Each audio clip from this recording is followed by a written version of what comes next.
Good morning, everyone. Welcome back to the convention. I'm Anthony Mosquita. I'm the General Counsel of Victoria and Albert Museum. I'm a consultant solicitor at Keystone Law, and I'm a trustee of the Association of Cultural Enterprises. And during this session this morning, we're going to be hearing from Ross Christie, Assistant Manager at the University of Edinburgh Gift Shop, and Victoria Ball, an illustrator also at the University of Edinburgh.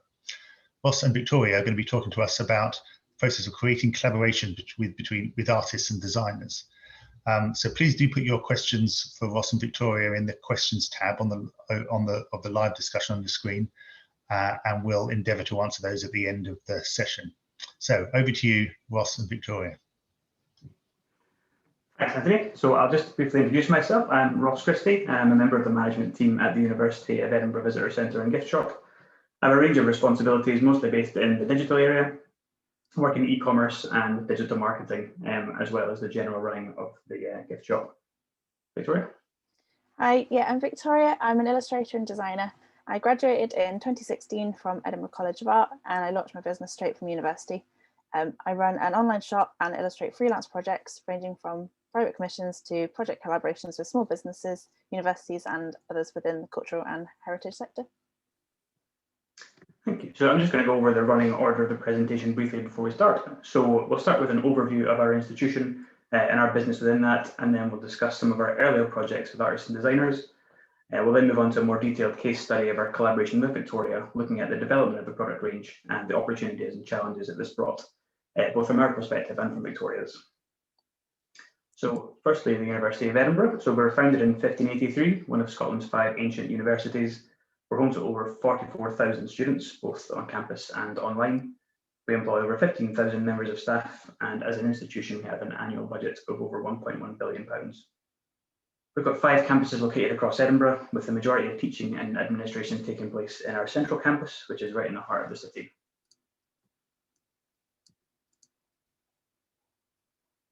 So the Visitor Centre and Gift Shop is right in the central campus. We're often the first point of contact for visitors to the institution, whether that's in person or via phone or email.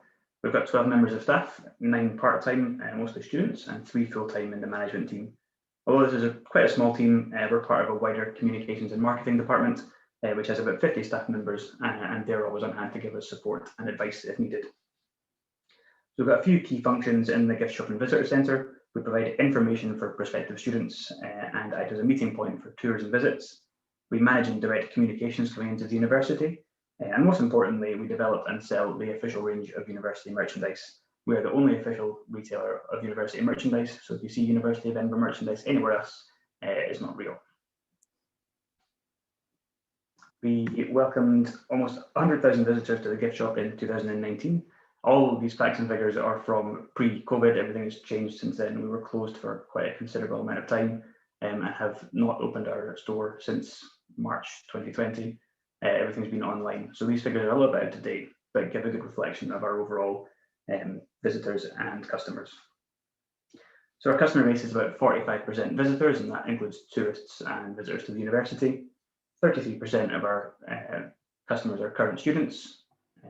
Alumni only make up 1% of our customer base and staff 2%, and the remaining percentage is taken up by online sales and internal sales. So that covers people purchasing hoodies or books, notebooks, pens and pencils for new students or for conferences. All profits generated by the gift shop are reinvested into the wider work of the university, and that mainly stays within our own communications and marketing department. So just briefly touching on our existing product lines and ranges, we stock a wide range of products and we're constantly changing and updating our ranges. Our best selling department is clothing by quite a significant margin, and this includes all sorts of products from hoodies, t-shirts and sweatshirts, then to kids and baby wear and accessories like hats and gloves.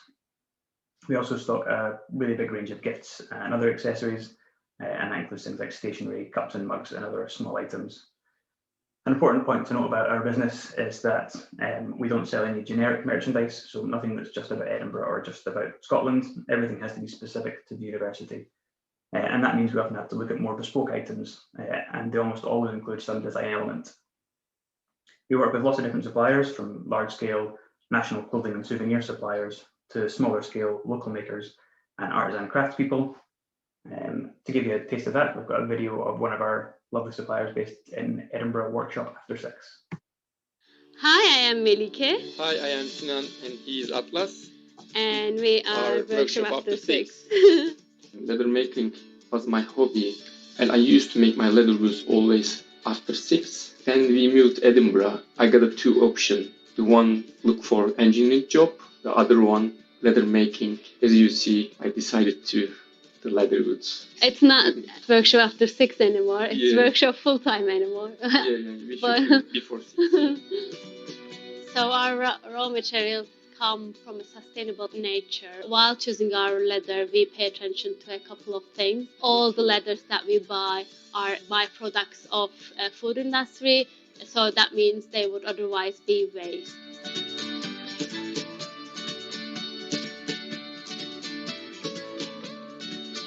We got an email from the uni saying that they would be interested in buying some of our stuff.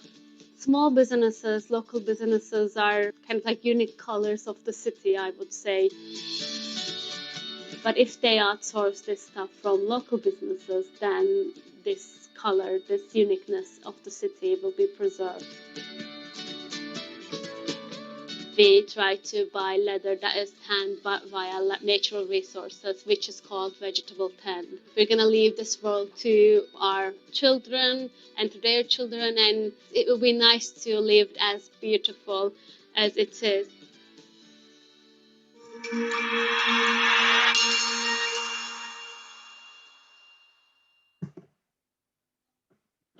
So that was Workshop After 6. That video was made by our video team, and that's a good example of the support we received from our communications and marketing department. And they've got a dedicated video team who made that for us. So since 2014, we've worked with a wide variety of artists and illustrators, mostly with some connection to our institution. I'll not go into too much detail about the process at the moment, because we'll look at that when Victoria talks about her project. But just to give you an idea of how we started working with artists and designers, for quite a few years, we worked with third-year textile students from the College of Art on a textiles project, and it was part of their coursework. So they would present their ideas to us and pitch their projects. And as a management team, we would select one to take forward into production. The project helped the students look at a commercial focus for their products and work with their tutors to develop this. For the first 2 years, this project resulted in a silk scarf design, which we sold to varying degrees of success. In the third year of the project, we decided to offer a t-shirt design instead, which was simpler and more in keeping with our best-selling product ranges. The product, which is the t-shirt on the right there, is still in our current product range, and it's still one of our most popular garments. The design has also been used across the institution in physical spaces, so the line drawing of the sort of university skyline has been used in our store, but also in a few departments across the university. In 2016, we developed a merchandise product with a local illustrator called Jenny Proudfoot. This was one of my first projects in the role. I've got an art and design background, so I was really keen to bring a more design-led focus to the ranges instead of the quite corporate staid look we've been working with for a few years. Jenny had worked with our publications team, and we approached her through them. This was the first project where we'd actually approached an illustrator and commissioned a design with specific products in mind. We requested the same design in a few different layouts for various products, so mugs, tea towels, notebooks, and bags. And these were an important part of our range for over 3 years. They were a big success, but the project wasn't without its hurdles. So as it was new to me and it was an early project, some of the printing wasn't quite what we wanted on some of the products. I wasn't sure about getting samples ordered and about print processes for different items either. So it taught me to really consider the products for future projects and ensure that we had specific options in mind for when we finished a project before moving on to production.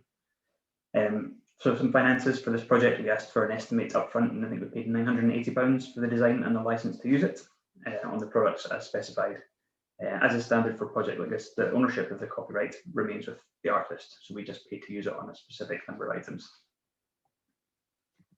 The next project we worked on was slightly different. So we started with a product and then found an artist to work with. So we came across the original metal sign company at a trade fair in 2017, and we'd seen lots of similar products in other shops and knew we wanted to stock them, but none of their standard stock designs were suitable for us. They were all specific to Edinburgh or to Scotland. But a lot of their designs included old railway and tourism posters, and this was something we wanted to reflect in our designs. So we approached an illustrator who was an alumna of our own College of Art again, and she had also worked on some projects with our publications team. And we discussed an idea for old railway posters and showed her a few visuals from the company as a starting point. We saw the initial sketches, which are shown here, and we were really happy to go ahead. We paid £800 for this design and the license for the 2 images to be used on a range of merchandise, and these were produced as large metal signs, magnets, and small metal danglers. And again, these have been hugely successful. I don't have any figures for the sales of these, but they're really popular across different customer bases. And these projects all inspired us to work with more local designers and craftspeople and create a less corporate look across the store. I'll now pass over to Victoria to talk about her project in specifics. Thanks, Ross.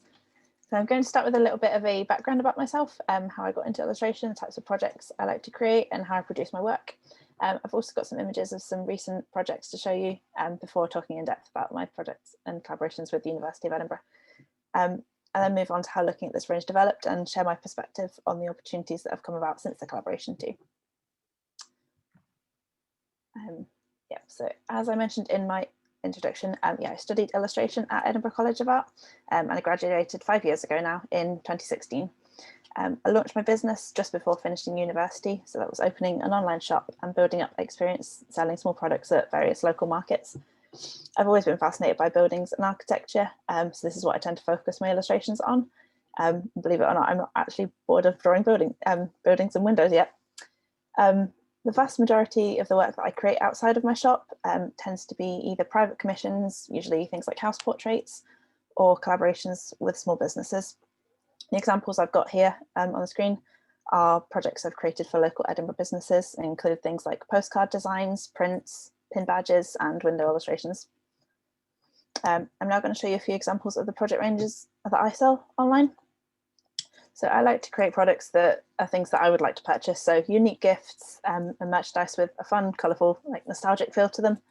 You'll notice from the examples here that there's a bit of a strong Edinburgh focus throughout my product ranges. And over the years, my shop has expanded from small paper items to physical products such as tote bags, key rings, enamel pins, and stationery. So in addition to those small products, I've got a large range of prints, postcards, and greetings cards. Some of those are on the next slide, if we can just get onto that one, Russ. Thanks. These feature both illustrations of Edinburgh and wider Scotland, as well as there being a range of greetings cards suitable for an audience who may not be interested in my Edinburgh work too. So this is now just moving on to where I work and how my work is produced. So the room shown here, that's actually where I'm talking to you from today. That's my home studio. So as well as being where I sit at my desk to draw, it also acts as the fulfillment HQ for my shop. I work predominantly digital these days, using iPad and Apple Pencil to create my illustrations, and the beauty of that is I can take it outside and draw on location too. So now just going to go into a little bit of depth about my collaboration with the university and how that came about. So back in 2016, just before I'd graduated and left university, illustration students at the College of Art were approached by the communications department with a paid competition to create a range of illustrations for the 2017 undergraduate prospectus. This became part of the Drawn to Edinburgh Illustrated campaign. My work was selected to be the main feature for this, and I had the opportunity to not only produce illustrations for the university's prospectus, but from that came other work such as designing a tote bag to give out at the open days and create live illustrations at these events, all of these being paid projects with the university. And this is roughly where my collaboration with the gift shop began, as they saw the success of the campaign and wanted to continue working with local illustrators on expanding the merchandise ranges. So I was approached by the shop with a well-structured brief to create a map of the central campus. So this was to show some of the student buildings and places of interest within the city too. You can see here from the process from a rough draft, which is the image on the left. We used the informative campus maps as a starting point, as a bit of a reference to pick out what we wanted to include in the illustrated version. And then we've got the finished piece just on the right there. The time frame from the initial conversation about the project to the finished piece was approximately 4 or 5 months. And just to give a bit of figures, I charged £1,700 for the work, which included the licensing of the illustration in full. The illustration then also had to be adapted for a range of products, which I've got some images of on the next slide too. So from the map, we initially created a range of prints in 3 sizes. They're just there on the left. The image was then altered to fit the specifications for the mug. And we've also expanded on the range even further. So we picked out a few of the iconic buildings within the map to turn into pin badges. These have become one of the most popular ranges within the gift shop. So much so that we initially we started out with 5. There was so popular on things like social media and customers requesting different buildings. So we've launched another 3 since. And we've also noticed that quite often customers will purchase the full set when they're buying one, which is really great. So since launching the product range, I've had many opportunities to continue working with the university on many projects and projects within various departments. The most recent being this piece on the right there. So that was created during lockdown as an interactive map. So this was a way for potential students to virtually visit the university when they were unable to have that experience in person. And following on from the pin badges, I've also created a design exclusively for the medical school. That's the one just in the left corner there. And I've since been approached by other universities to collaborate on pin designs with them too, which is really exciting. So yeah, I hope that gives a little bit of an overview. I'm going to pass back to Ross now, who's going to have a look at the project in retrospect. Thanks, Victoria. So I'm just going to quickly touch on some of the marketing for the project. So we don't do any paid marketing. All of our marketing is done through email and social media organically, but we're lucky to be part of that communications and marketing team, and we get some buy-in from them for this project particularly. Our own social media has quite a good following, but we're able to promote these products through the university's corporate channels, and they have approximately 82,000 followers, which is a much higher number than our 2,000 followers, and that really boosted our engagement and sales, particularly online.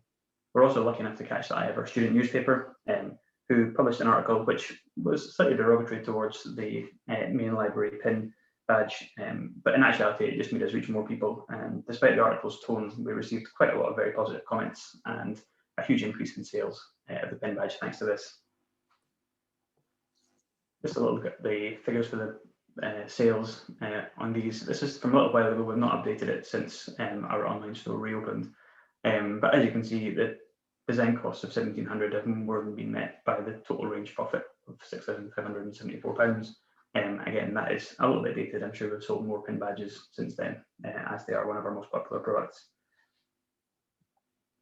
Just look at what we would do differently looking back on this project. So as Victoria mentioned, we had some interest from other departments looking at different badges of different buildings. In future, when we were working on a project like this, we'll probably do a bit more market research to find out what students and staff and visitors would buy. What that looks like, I'm not sure, but we've had success with using Instagram stories to collect feedback and opinions on different products. So we could do this to find out exactly what buildings would be popular for future pin badge designs. And in general, when we work with designers, I think we'll do a little bit more market research to find out what's going to be popular and what things really kind of spark the interest of our audience and our customer base.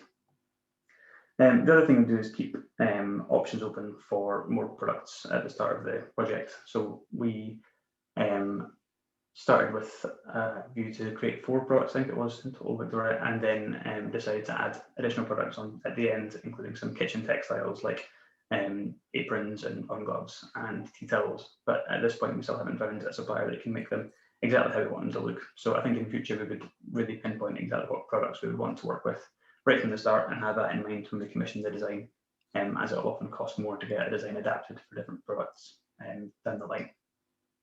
So what's next for projects like this? Obviously, things have been a little bit on hold with COVID. We've not been able to communicate with our audience and our student base as much as we would like, but we'd like to continue working with ECA students on different projects, not just on products like this, but on a wider scale, and get some of our alumni as well involved, alumni that have gone on to become well-known designers with their own followings, and that way we can market together and really make products a success. So that's us. I'll pass back to Anthony to field any questions. Thanks, Ross. Thanks, Victoria. Fascinating. And some lovely comments coming through, particularly to you, Victoria. One is thinks that your designs are spectacular, and I agree. Thank you. So let's start with some questions. A lot of questions for Ross, actually. So here's one. Always love working with illustrators and up-and-coming designers and students. I'd be interested to know how or if the University of Edinburgh goes about paying the designers. Is it a flat rate fee or royalties? We always try and work with a flat rate fee upfront. Having spoken to the designers that we work with, like Victoria, that's a preferred option. I know some places will pay commission on items, but we'd rather agree something in advance that the designer's happy with and that we're happy with. I think if we choose to design carefully, we're always going to be ensured that it's going to work for us and it's going to sell. So we like to make sure that we're obviously going to have a success with the product, but we always do like to pay designers and illustrators in advance. And is that a sort of perpetual? So is that the right to use that forever? That design, it's not time fixed. Sometimes there's a time frame on design fees and licenses. We'll always discuss that with the designer in advance. We've done various projects with timescales on licenses, and that has worked well because sometimes products just reach the end of their popularity and their run, and we can move on to something else. On a similar theme, you mentioned that the copyright stays with the artist, but do you add a clause in the contract under which the university gets the exclusive rights, or are you happy with non-exclusive rights? We just use non-exclusive rights. I think other things we can maybe discuss in the future with artists and designers, but we're quite happy to just use it for that specific purpose. Sometimes we've created products which have been noticed by other members of the university community who want to use that design, and if they want to do that, they can go ahead and work on that themselves. But we stick with the same framework all the time. So Victoria, does that mean that you've got a sort of a second life for these designs, that you then sort of exploit them outside of the university? Yeah, I definitely can do. It's not something that I've personally chosen to do, but yeah, I could do if I wanted to. And just to add on to what Ross was saying about the set fees as well, instead of the royalties. One thing that we did when we created the extra products on mine, so we charged initially for the map design, but for each different product we then had and adapted the artwork for, there's then been a separate charge for that as well. So it was almost the licensing for the images, say, as the pin badge. Pin badges are separate from the maps as well. So yeah, there was kind of the additional fees with that instead of royalties as well. Yeah, because I'm guessing that the badges are a three-dimensional product, aren't they? So that requires a whole new round of design in order to get them right. Yeah, exactly. And with that, there was also like packaging that came with them as well. They sit on a little backing card. So yeah, there's always just a few little extra bits that come with it, different products as well. So sticking with you, Victoria, you touched on working on your iPad, which the audience has found fascinating. So the question is, can you explain a little more about that process? Yep, I mean, I've got it right here if you want to have a little look. It's iPad, Apple Pencil, it's simple as that. I mean, I can take it pretty much anywhere. There's loads of different apps that you can get. It doesn't have to be an Apple tablet. But yeah, I use the app Procreate. It's fantastic. I find that it really syncs up very well if I'm wanting to work on a bigger screen on my iMac. You've got that flexibility to transfer designs across. But yeah, because it's so small and portable, I can take it anywhere. I can draw wherever I want, really. Yeah, that's really great. This is the David Hockney School of Design. Question for Ross here. This is from Nicola Bannister from the Museum of Cannock Chase. She asks, we would like to start working with individual makers, but not sure where to start and what the retail rules are around selling handmade bespoke items. Ross, do you have a couple of tips for Nicola? And while you think about that, it would be quite helpful if you've got the time to connect with Nicola on the swap cards to share some thoughts. Absolutely, I can do that. In terms of finding people to work with, we look all over the place. So obviously we've got quite a community around already. We have an art school within the university, so we have a huge base of people we can work with there.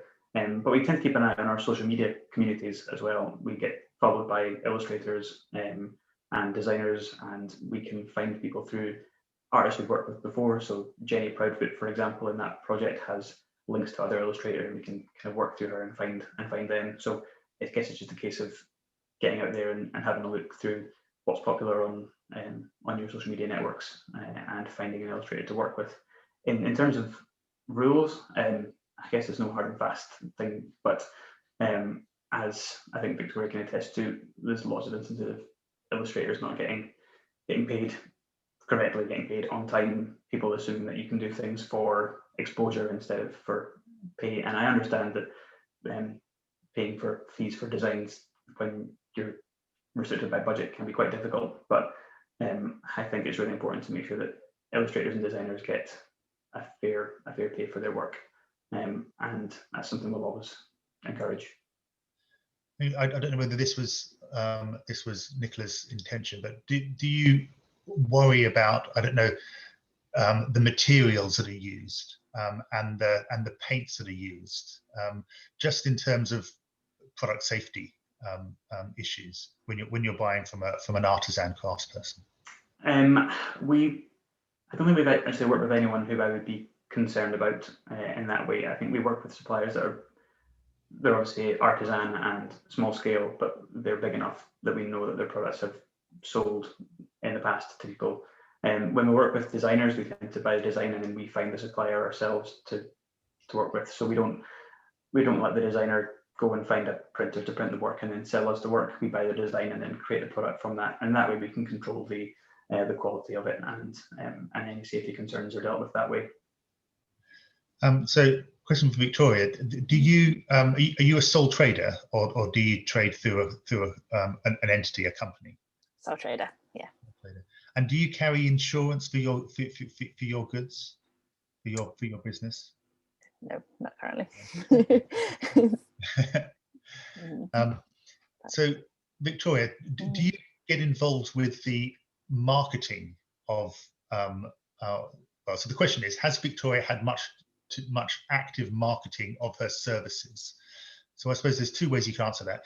I mean, one is, how do you pitch your work to potential clients? But also, I wonder if the question is, do you get involved with the university's marketing of your products? Mm-hmm.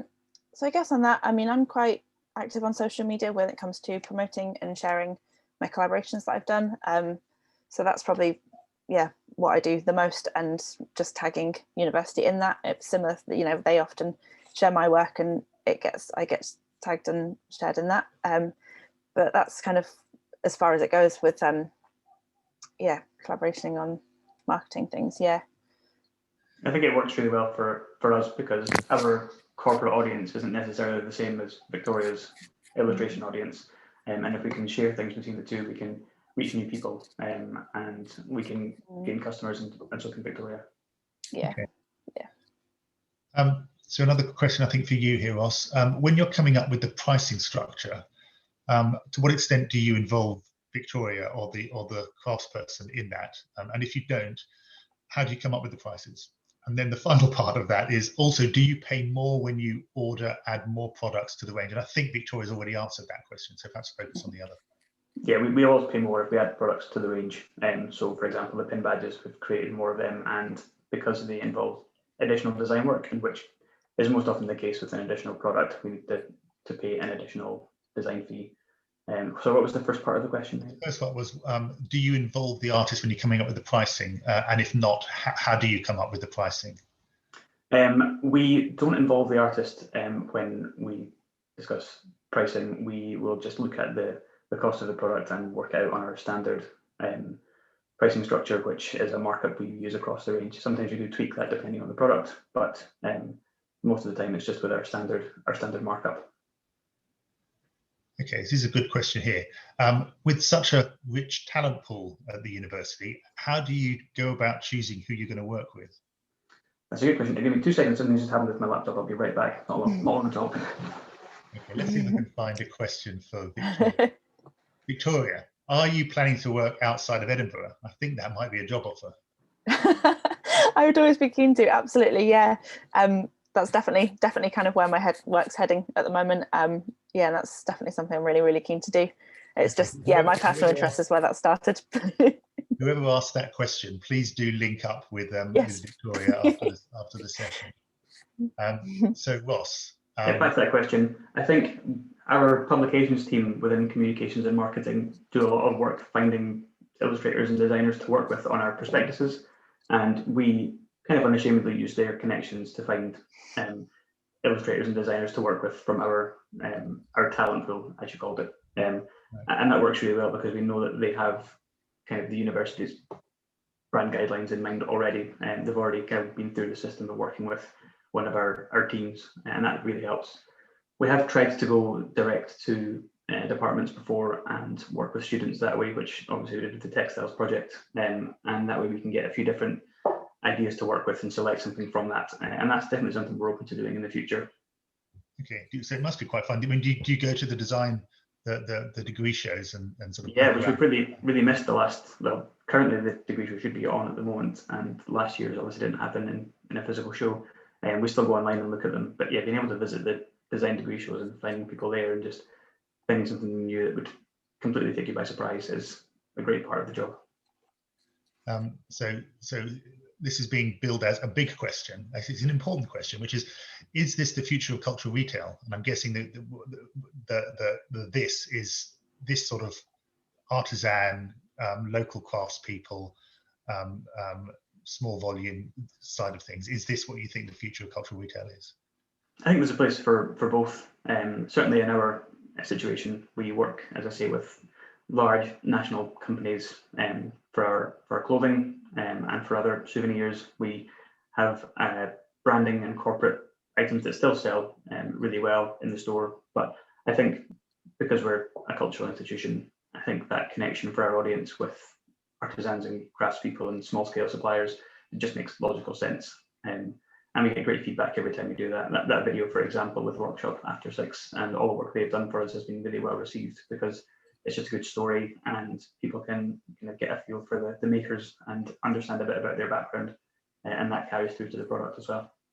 Does it involve more work on your part to have a wide range of different suppliers at the artisan level than perhaps having a couple of big suppliers for the shop?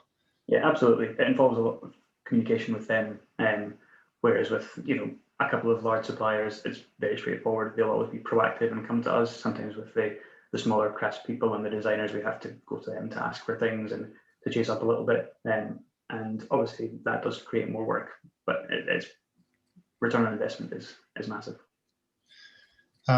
Another question for us. Sorry, Victoria, the questions are all for us this morning. Working with the leather makers, are there any potential issues with product flow delivery as small producers? And I suppose that would apply to all small producers, not just the leather makers. There has been in the past, and that's down to us kind of forecasting popularity of the product. So it does take them quite a long time to make those leather goods. And I think the initial run, we sold out some products incredibly quickly within a couple of days, and it takes them a few weeks at least to make the product sometimes. So that's more down to us being aware of the timescales, and now that we've had the products in for a good amount of time, we can gauge their popularity better and get slightly more adept at forecasting sales. So Ross, have you continued to sell through COVID? And the sub question here is: does your specific market and captive audience set you apart from perhaps other audiences which are more reliant on, say, tourism or the general public? Yeah, I think we are slightly unique in that way. We have a customer base that constantly refreshes itself every year because we get thousands of new students, and not just them, but their parents and families who all want to get merchandise from the shop. So I guess we are quite different in that way from places that rely more heavily on tourism. We have quite a large alumni network and a community around the world that always wants something to show off where they've been, and they've got a brand loyalty as well. So they're always going to come back to us, and that does make us slightly different. We have continued trading throughout COVID online. We closed the shop completely for quite a long time after March, 2020. We weren't functioning online either because we couldn't fulfill any orders. We reopened in summer 2020, I think maybe in August, and then obviously closed again after Christmas with the second lockdown. We reopened again fairly recently for online sales, and that's been really successful for us. We're hoping to reopen the store itself in the coming weeks, I think, but that's just down to university guidelines, not just government guidelines. Okay, we've got 2 minutes left, and I've got I think one question here, but it's a complicated two-part question, one part for each of you. So you've got a minute each. So Ross, have you had any instances where your craftsperson's work is not to your liking, and how do you deal with that if you've got problems with what you're being given? I think, unfortunately, we've been lucky so far and not had that happen. It's bound to happen at some point. I think we, as a team, always have, when we commission products and ranges, there's always going to be a failure, something that's not going to maybe work the way we wanted it to. And that's not worked with our, happened with our craftspeople or our small scale suppliers at the moment, but it's happened with some larger ranges, like a clothing range that just doesn't sell for some reason. We've not judged it right. And in that case, we just have to, unfortunately, discount and sell through and move on to the next project. Thankfully, it's not happened with a small scale supplier yet. I think we've just been really careful of what we've selected and got good feedback from our wider team to make sure what we're going to buy is going to be successful. Okay, so Victoria, on the flip side, obviously you never had any problems working with the University of Edinburgh, but with other hypothetical clients, what would happen if let's say that the brief that you're given doesn't fully align with your artistic view? How would you go about this? Sounds like an interview question for you for the job, but have you had that, and what would your approach be to dealing with that? That's not something I've actually had so far. I doubt it wouldn't happen at some point, as these things do. But I think it's drawing the line between producing work that you want for this company, but also staying true to what you like to make, and really just sticking with that.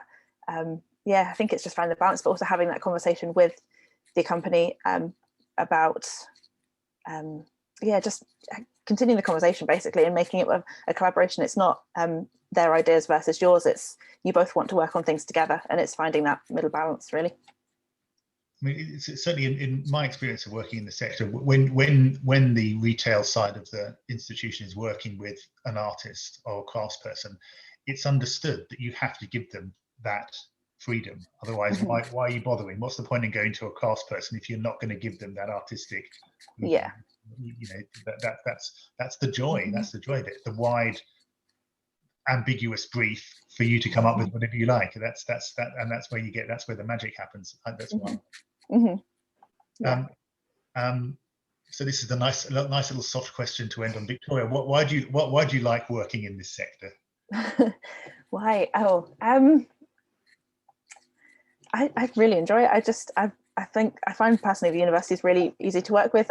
Like I said, it's a good conversation with the brief. It's not ever there's a good amount of freedom with what I can produce, but also, I've got their guidelines in mind, I suppose. And I think also with the background of me having my own shop, I've got that interest to create merchandise and create product ranges. I know not every illustrator has their own online shop. A lot of them do focus on just freelance projects as well. So for me, I like creating products as well as illustrations, and they go hand in hand with these kind of products. Great. Well, that's been fascinating, and the questions were great. So I think it's been a really good interactive session. Ross and Victoria, thank you so much for giving us your time today. Thank you to everyone for watching. We're going to head straight into our next session now. So thanks from the three of us, and goodbye from now. Thank you. Thank you. Thanks.